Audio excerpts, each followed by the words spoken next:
From the News Channel 5 Network, this is Inside Politics. Hello, everyone. I'm News Channel 5's political analyst, Pat Nolan. Welcome to Inside Politics. Tennessee Governor Bill Lee made his second State of the State address earlier this week. Leaders in both parties have offered their response to the governor's comments.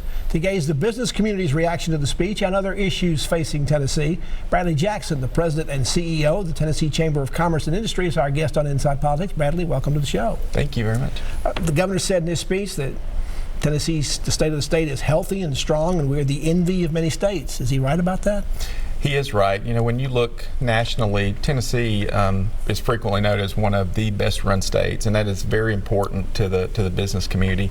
In addition, you know, Tennessee has continued to enhance their ranking and business tax climate. It's competitive out there across the state. So Tennessee having that distinction is very important. Newsweek says we have the best business climate in the country. We're & 1 in the U.S., according to the governor, for advanced industry job growth, best state for small business growth. We've garnered 108 commitments to 16,500 jobs and $3.6 billion in capital investment. Anything your members think we can do better? What else do we need to improve or change? Well, a number of initiatives that we can do better and we are making progress on, and that is workforce development. Frequently we hear from companies that that's their greatest concern, and there's been a lot of focus that the legislature and our organization has put on enhancing Tennessee's workforce. In terms of workforce development, are you still having a problem that you're not finding the workers you need, either in terms of their training or, more importantly, with the skills they need just to be able to function in the workplace? Yeah, automation and technology is drastically changing the workplace. You know, pretty much all workers now need some sort of post-secondary credential or degree, and we're seeing a real need for that. In addition, we get a lot of complaints that new employees can't pass a drug test or they don't stay on very long. So that churn is very expensive for employers. Are we also going to begin to see over the next few years this talk about automation? Not only can you not find workers to do the jobs that are there, but those that you do have, you may have to start finding other jobs for them because their jobs are going to disappear in their particular industry. Automation is going to happen, but we see it expanding a different type of job because individuals are going to have to run components that make up automated systems and technological systems. So it's going to change the platform of jobs. The governor talks about how good it is. He obviously sees challenges in education. He's talking about putting $600 million more into education this year.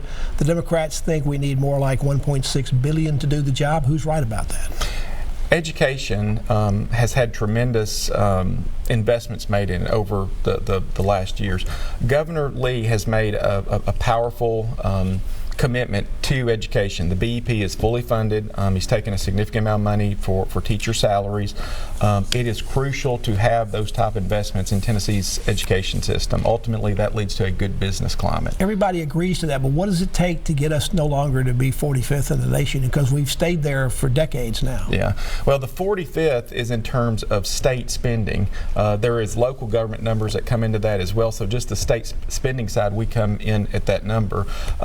You know, in the legislature, people always point out we don't improve a lot when the local money's added in. I mean, Memphis and Nashville are the only places that have big systems, and in the rural areas, they don't have a lot more money to put into schools. That's true.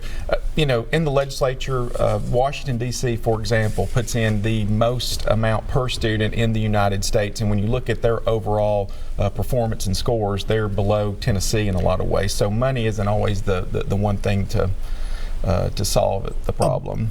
An issue that's coming up that perhaps is somewhat unexpected, it's not sure it will be a big issue, and that is the expansion of TennCare again under the Affordable Care Act. There are now 2 Republicans who say that maybe we ought to look at doing that. Before, there was pretty solid opposition, primarily because the name for the Affordable Care Act around here is Obamacare, and Republicans don't like President Obama, didn't like what he did. Do you believe it's time to take a look at that expansion? I mean, we've lost hundreds of millions of dollars that would have been here for health care. Yes, absolutely.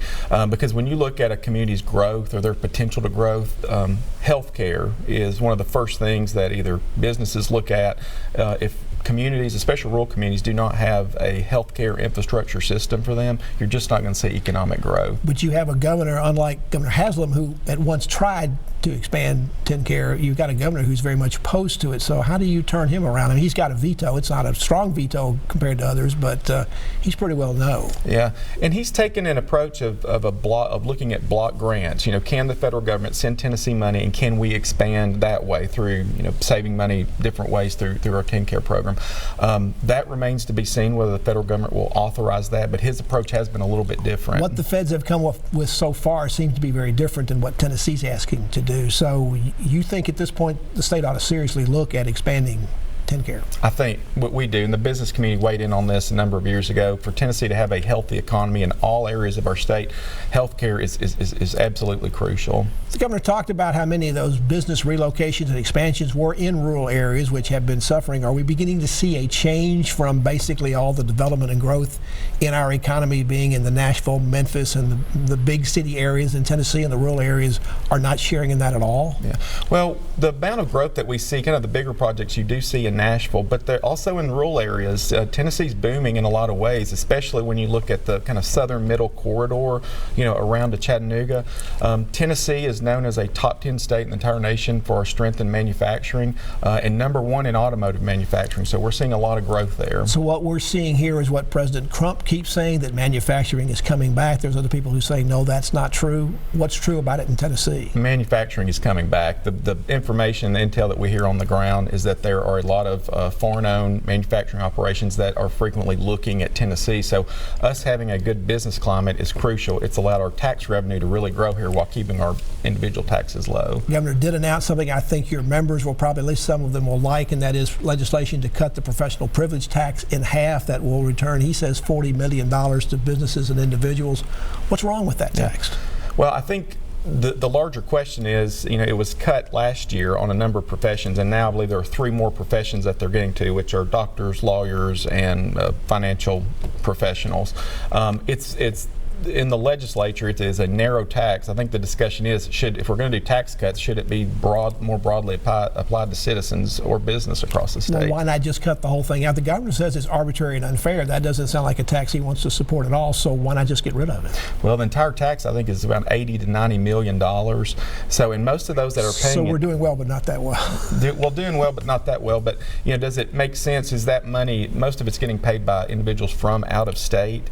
So you're going to have to find the $80 million hole to fill somewhere in the state, and could that money be used elsewhere? Bradley Jackson's our guest. He's the president and CEO of the Tennessee Chamber of Commerce and Industry. Back to continue our conversation with Bradley after this break.